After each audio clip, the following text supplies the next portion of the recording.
يعطيكم العافية. كيفكم؟ كيف صحتكم؟ إن شاء الله تكونوا بخير. رجعنا لكم فيديو جديد.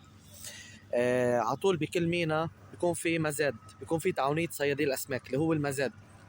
مطرح نشوف هلا وراي هذا المزاد. بيجوا الصيادة وجه الصبح، بيكون شايلين شباكهم، شايلين قفاصهم، جايبين سمكاتهم كشرك وشبك وقفاص ولا قصبة ولا بولس وغيره وغيراته.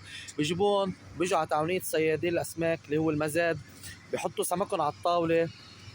كل واحد له رقم، يعني كل شو اسمه، كل شروة لها رقم، وبينباعوا حسب الكيلو.